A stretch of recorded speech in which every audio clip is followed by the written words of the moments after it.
ओम शांति। आज है 20 जुलाई 2026।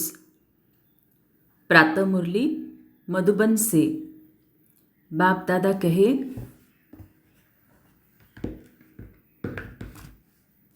मीठे बच्चे,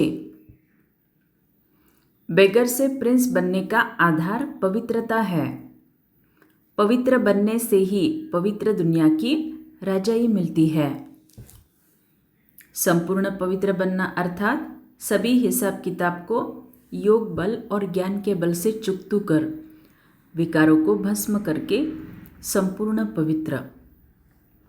प्रश्न, इस पाठशाला का कौन सा पाठ तुम्हें मनुष्य से देवता बना देता है? उत्तर, इस पाठशाला में रोज यही पाठ पढ़ते हो कि हम शरीर नहीं आत्मा हैं। आत्म अभिमानी बनने से ही तुम मनुष्य से देवता, नर से नारायण बन जाते हो। इस समय सब मनुष्य मात्र पुजारी अर्थात पतित देह अभिमानी हैं। इसलिए पतित पावन बाप को पुकारते रहते हैं। गीत छोड़ भी दे आकाश सिंहासन। ओम शांति। बच्चे जानते हैं कि ये ओम शांति किसने कहा? कौन से बच्चे? आत्माएं जानती है कि ओम शांति किसकी आत्मा ने कहा? परम पिता परमात्मा ने कहा। बच्चे जानते हैं मनुष्य की आत्मा ने नहीं कहा, ये परम पिता परमात्मा शिव ने कहा। वो सभी का बाप ऊंचे ते ऊंचा है।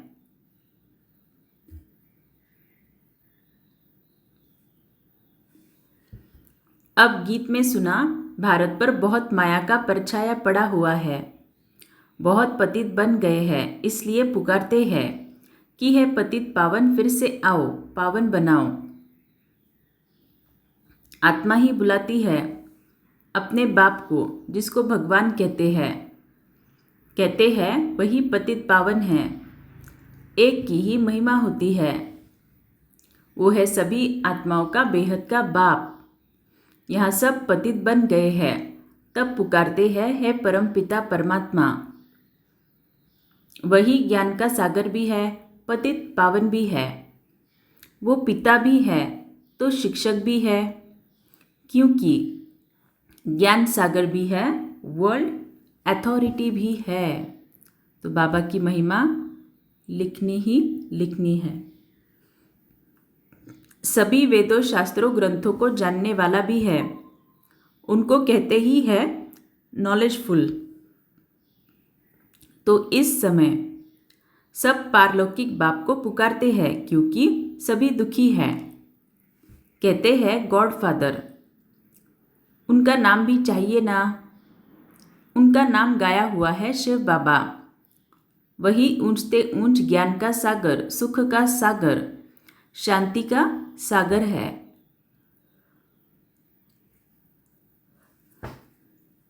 ये मनुष्य की आत्मा अपने बाप की महिमा करती है। ऊंचेते ऊंच आत्मा किसकी है? परम पिता परमात्मा की। वो है परम पतित मनुष्य को, पतित मनुष्य उनको याद करते हैं। सतयुग में जब पावन भारत था, देवी देवताओं का राज्य था, तो कोई पतित नहीं था। ये है तमोप्रधान दुनिया, अर्थात दुनिया में जो मनुष्य रहते हैं सब पापात्माएं हैं। यही भारत पावन था, यही भारत पतित हो गया है। यहाँ कलयुग में सब पतित है। तुम जानते हो ज्ञान का सागर पतित पावन परम पिता परमात्मा परमधाम से आकर हमको ब्रह्मा द्वारा पढ़ाते हैं। जरूर उनको शरीर तो चाहिए ना। ये बातें कोई शास्त्रों में नहीं है। ज्ञान का सागर जो अथॉरिटी है वही सब कुछ जानते हैं। भारत में चित्र भी दिखाते हैं। विष्णु की नाभि से ब्रह्मा निकला, उनको हाथ में शास्त्र देते हैं। अभी विष्णु कोई सब शास्त्रों का सार नहीं सुनाते हैं। परम पिता परमात्मा ज्ञान का सागर ब्रह्मा द्वारा सब शास्त्रों का सार समझाते हैं। तो ये मुरली क्या है? सभी शास्त्रों का असली सच्चा सच्चा सार। ब्रह्मा विष्णु शंकर का भी वो रचयिता है। ब्रह्मा को व विष्णु को ज्ञान का सागर नहीं कहेंगे। शंकर की तो बात ही छोड़ दो। अभी ज्ञान का सागर कौन? निराकार ऊंच से ऊंच परमात्मा ही पतित पावन है।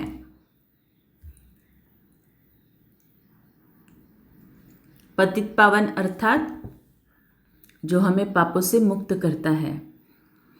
जब हम यथार्थ योग करके हमें बाबा की शक्ति भरते हैं, उस शक्ति के आधार से हम हिसाब किताब को ज्ञान की प्रत्यक्ष धारणा से चुकतू करते हैं, तब आत्माएं पतित से पावन बनती है। तो निराकार ऊंच से ऊंच परमात्मा ही पतित पावन है। क्यों पतित पावन है? क्योंकि वही एकमात्र है जो हमें ज्ञान योग सिखलाते हैं।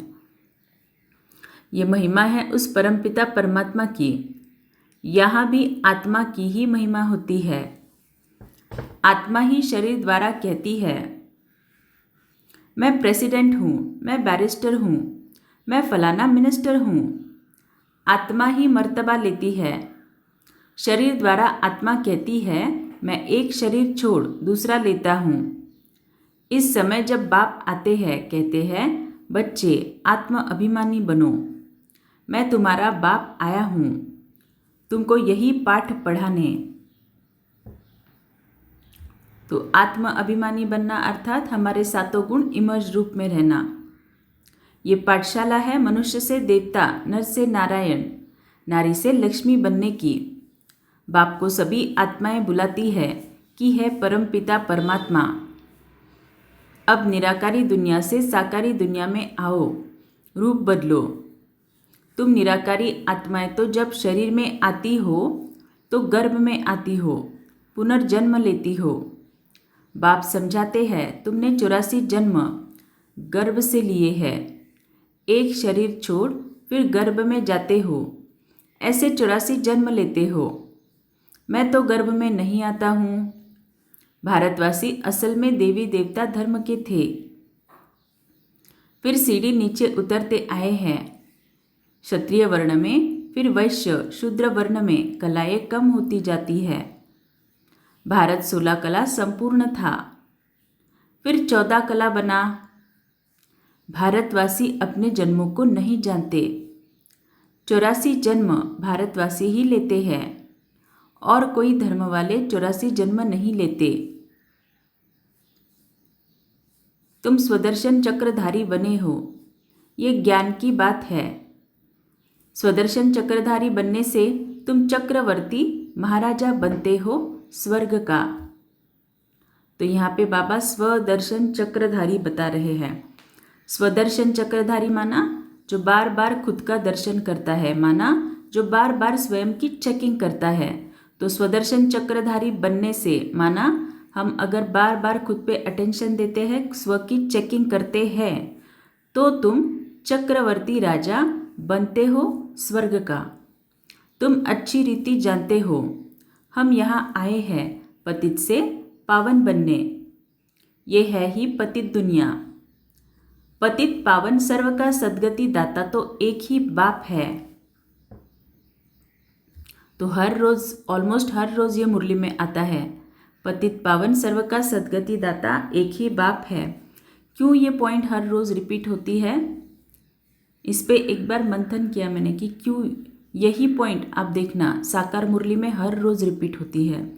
क्यों? क्योंकि आजकल मनुष्य इतने पतित बन गए हैं कि उनके दुखों से वो मुक्ति चाहते हैं।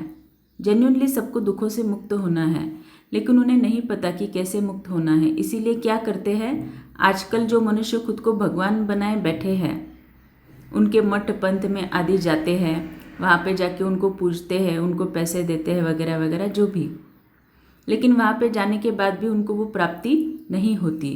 तो हम ब्राह्मण आत्माएं जब इस महावाक्य को सुनते हैं, और सुनने से भी ज़्यादा इम्पोर्टेंट इस महावाक्य को जब हम लिखते हैं, क्या कि पतित पावन सर्व का सद्गति दाता तो एक ही बाप है, तब इस महावाक्य के वाइब्रेशन विश्व की हर आत्मा में पड़ती है।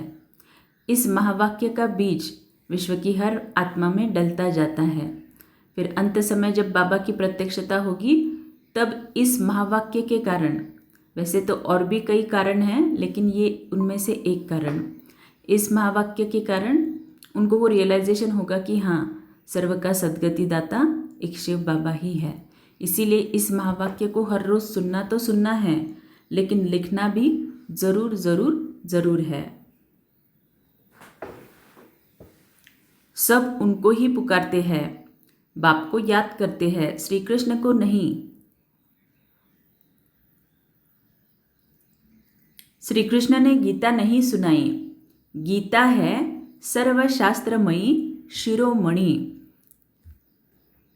सर्वशास्त्रमयी शिरोमणि माना सारे शास्त्र अगर आप रख दोगे तो सबसे ऊपर होगा गीता। गीता माना क्या? ये मुरली। भारत की गीता किस धर्म का शास्त्र है? आदि सनातन देवी देवता धर्म का। तो हमें भी पता है देवी देवता धर्म जो है वो कैसे स्थापन हुआ?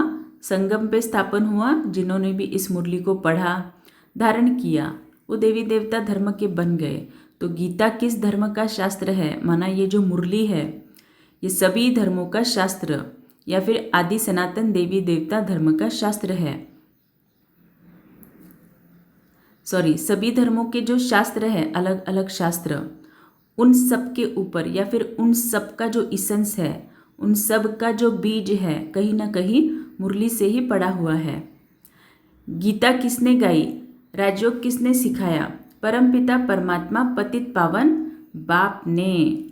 तो ये मुरली ही सच्ची सच्ची गीता है। तो तुम्हारी जो आत्मा निराकार थी उसने अभी ये साकारी शरीर धारण किया है। मनुष्य, साकार मनुष्य को कभी भगवान नहीं कहेंगे। बल सतयुग में लक्ष्मी नारायण हैं तो भी भगवान नहीं कहेंगे। ये तो करके उपाधि मायना टाइटल दी जाती है। कायदे अनुसार, सुनना ध्यान से, कायदे अनुसार भगवान एक है, क्रिएटर इज वन, बाकी वो है देवताएं। बहुत से लोग ज्ञान में आने के बाद भी कई वर्षों तक भगवान और देवता इन दोनों शब्दों का डिफरेंस ही नहीं जानते। सबको लगता है देवता माना भगवान, भगवान माना देवता। लेकिन बाबा यहाँ पे क्लियरली बता रहे हैं कायदे अनुसार भगवान एक है, क्रिएटर इज वन, बाकी वो है देवताएं। 5000 वर्ष की बात है। इन लक्ष्मी नारायण का राज्य था। इसको महाराजा महारानी कहा जाता था। भगवान महाराजा नहीं बनाते हैं, भगवान महाराजा नहीं बनते हैं। वो तो बाप ही है जो आकर भारतवासियों को ऐसा देवी देवता बनाते हैं। अभी तो देवी देवता धर्म का कोई है नहीं। इनको कहा जाता है रावण संप्रदाय, क्योंकि रावण राज्य है। रावण को वर्ष वर्ष जलाते रहते हैं क्योंकि ये पुराना दुश्मन है। परंतु इनको भारतवासी नहीं जानते। शास्त्रों में भी वर्णन नहीं है कि रावण कौन है, रावण का शीश क्यों दिखाए है। इन बातों को अच्छी रीति समझना है। मनुष्य तो बिल्कुल पत्थर बुद्धि है। पारस बुद्धि इन लक्ष्मी नारायण आदि को कहेंगे। पारसनाथ पारसनाथिनी का राज्य था ना। यथा राजा रानी तथा प्रजा। भारत जैसा सुखधाम और कोई खंड होता नहीं। जब भारत में स्वर्ग था तो कोई बीमारी दुख रोग नहीं था, संपूर्ण सुख था। गाया जाता है ईश्वर की महिमा अपरंपार है। वैसे भारत की भी महिमा अपरंपार है। सारा मदार पवित्रता पर है। तो यहाँ पे पवित्रता की डेफिनेशन हम सबको पता है, बहुत बड़ी है। ब्रह्मचर्य पवित्रता का फर्स्ट स्टेप है। ब्रह्मचर्य माना संपूर्ण पवित्रता नहीं है, ब्रह्मचर्य पवित्रता का फर्स्ट स्टेप है। फिर इसको जब हम धारण करते हैं पवित्रता को, ब्रह्मचर्य को, तब जाके हम जब योग लगाते हैं तो हमें बाबा की शक्ति मिलती है, और उस शक्ति से जब हम ज्ञान की प्रत्यक्ष धारणा करते हैं तब हमारे हिसाब किताब चुक्त होते हैं, विकार भस्म होते हैं, और तब जाके आत्मा संपूर्ण पवित्र बनती है। सारा मदार पवित्रता पर है। पुकारते भी है, सब पतित है। पीस नहीं है, प्रॉस्पेरिटी भी नहीं है। अभी तुमने समझा है। हम भारतवासी सूर्यवंशी देवी देवता थे, फिर धीरे धीरे पतित बने हैं।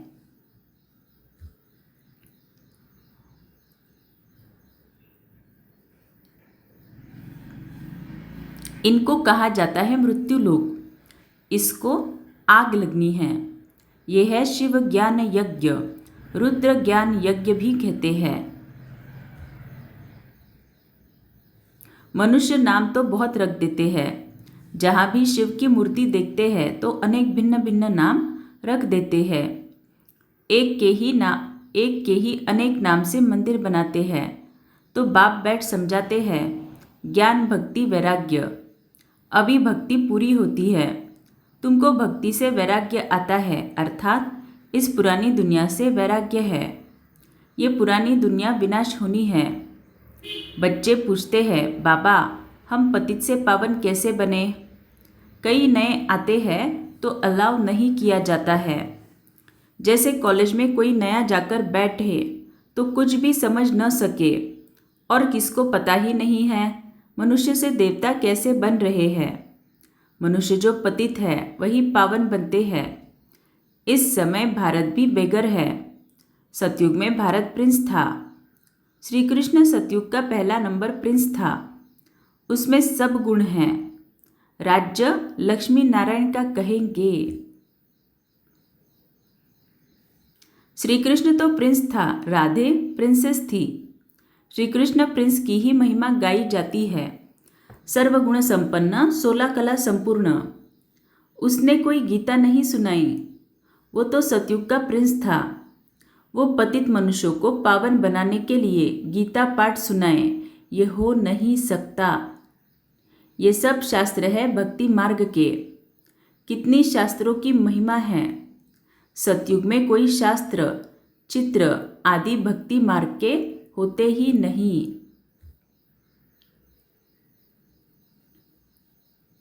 तो ऊपर बाबा ने कहा था, आदि सनातन देवी देवता धर्म का शास्त्र कौन सा है? गीता। और बाबा यहाँ पे कह रहे हैं सतयुग में कोई शास्त्र नहीं होते। इसी का मतलब क्या?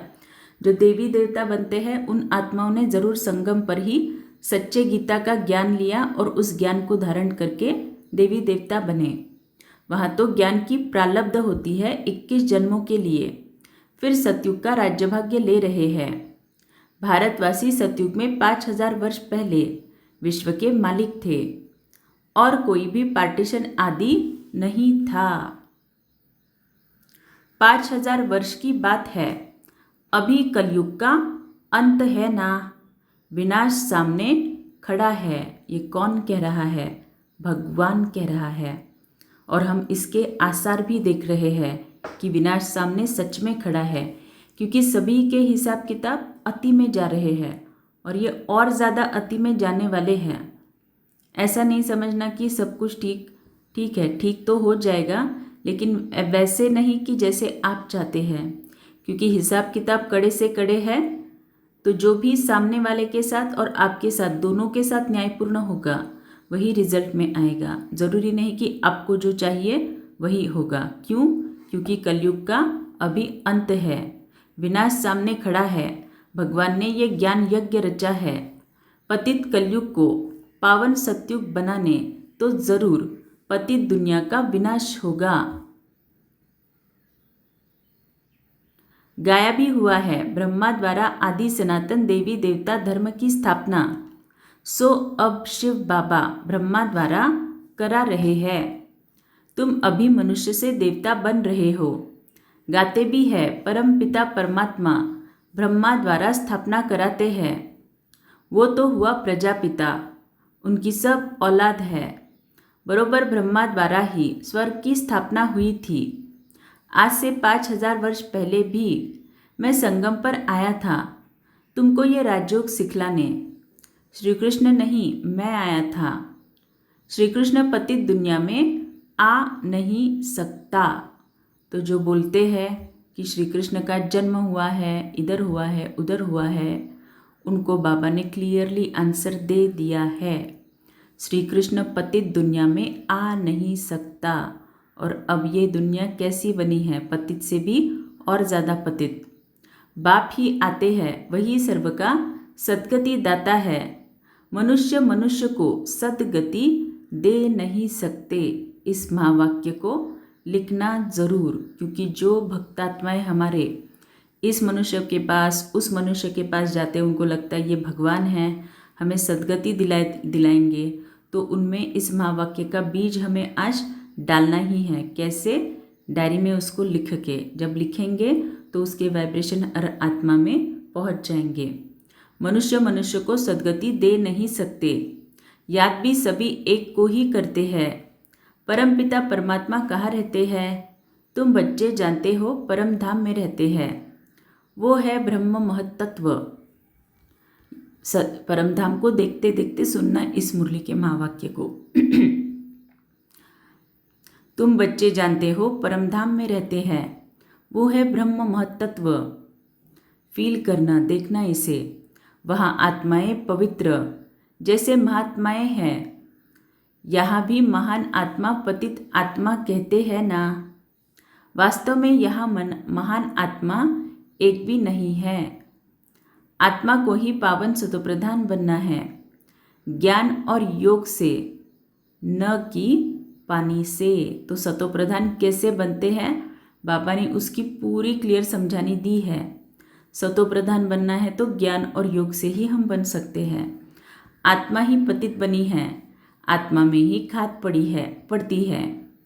आत्मा ही गोल्डन, सिल्वर, कॉपर, आयरन बनती है। अभी आत्माएं जो पतित हैं, उनको पावन कौन बनाए? सिवाय परमपिता परमात्मा के और कोई बना न सके।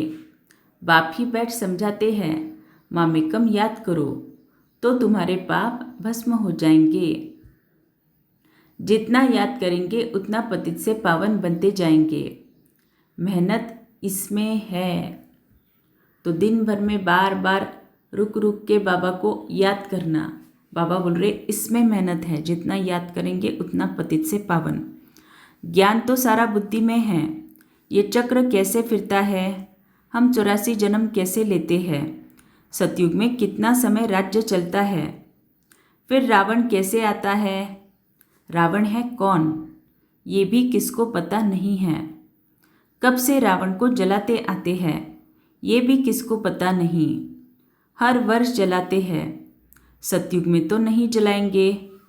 अभी है ही रावण राज्य, राम राज्य तो कोई स्थापन कर नहीं सकता। ये तो बाप का ही काम है। पतित मनुष्य तो कर नहीं सकते, वो तो सब विनाश हो जाएंगे। पतित दुनिया ही विनाश होनी है। सतयुग में एक भी ऐसे नहीं कहेंगे कि पतित पावन आओ। क्यों नहीं कहेंगे? क्योंकि वो तो है पावन दुनिया। तुम अभी जानते हो कि इन लक्ष्मी नारायण को ऐसा स्वर्ग का मालिक किसने बनाया। फिर इन्होंने 84 जन्म कैसे लिए। आदि सनातन देवी देवता धर्म वालों ने ही 84 जन्म लिए हैं। वही इस समय शूद्रवंशी बने हैं। किसे कह रहे हैं बाबा? जो 84 जन्म लिए हैं वही इस समय शूद्र बने हैं। इसी का मतलब बाबा हमें बोल रहे हैं। अब फिर ब्राह्मण वंशी बनते हो। अभी तुम हो ब्राह्मण चोटी, ये है ऊंच से ऊंच चोटी। ब्रह्मामुख वंशावली ब्राह्मण कुलभूषण।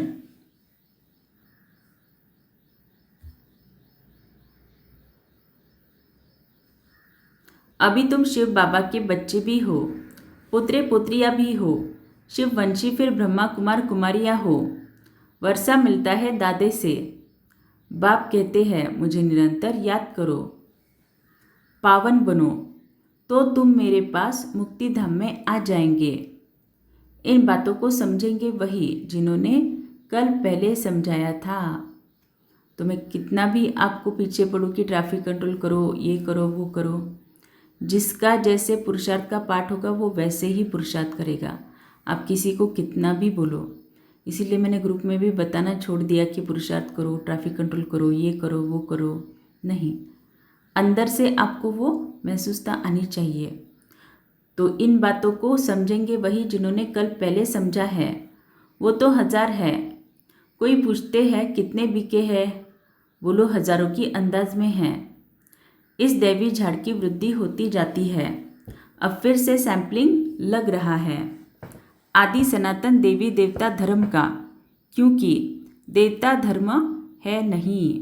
तो बाबा ने यहाँ पे कहा है अब फिर से सैंपलिंग लग रहा है।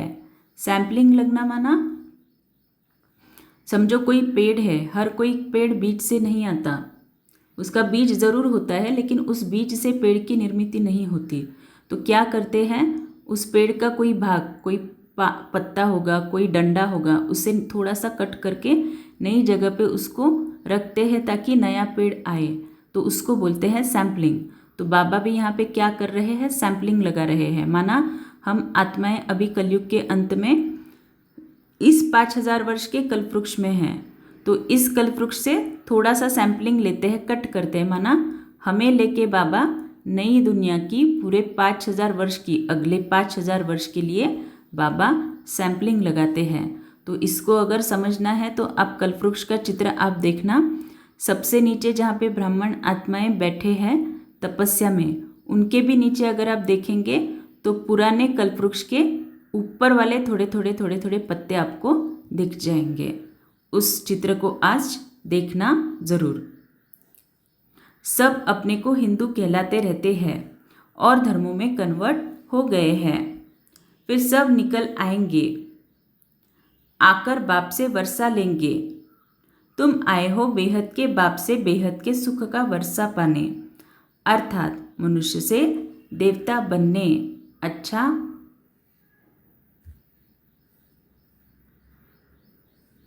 मीठे मीठे सिकिलते बच्चों प्रति माता पिता बाप दादा का याद प्यार और गुड मॉर्निंग। रूहानी बाप की रूहानी बच्चों को नमस्ते। हम रूहानी बच्चों की रूहानी माता पिता बाप दादा को याद प्यार गुड मॉर्निंग और नमस्ते। धारणा, पतित से पावन बनने के लिए ज्ञान और योग में मजबूत होना है। आत्मा में जो खाद पड़ी है उसे याद की मेहनत से निकालना है। हम ब्रह्मामुख वंशावली ब्राह्मण चोटी है, इस नशे में रहना है। ब्राह्मण ही वर्षे के अधिकारी है क्योंकि शिव बाबा के पुत्र है। वरदान, अपनी पावरफुल वृत्ति द्वारा पतित वायुमंडल को परिवर्तन करने वाले मास्टर पतित पावनी भव। कैसा भी वायुमंडल हो, लेकिन स्वयं की शक्तिशाली वृत्ति वायुमंडल को बदल सकती है। वायुमंडल विकारी हो, लेकिन स्वयं की वृत्ति निर्विकारी हो। जो पतितों को पावन बनाने वाले हैं वो पतित वायुमंडल के वशीभूत नहीं हो सकते। मास्टर पतित पावनी बन स्वयं की पावरफुल वृत्ति से अपवित्र व कमजोरी का वायुमंडल मिटाओ। उसको वर्णन कर वायुमंडल नहीं बनाओ। कमजोर व पतित वायुमंडल का वर्णन करना भी पाप है। स्लोगन, अब धरनी में परमात्मा पहचान का बीज डालो तो प्रत्यक्षता होगी। अच्छा, ओम शांति। अव्यक्त इशारों को पढ़ लेना, आज का इम्पोर्टेंट है।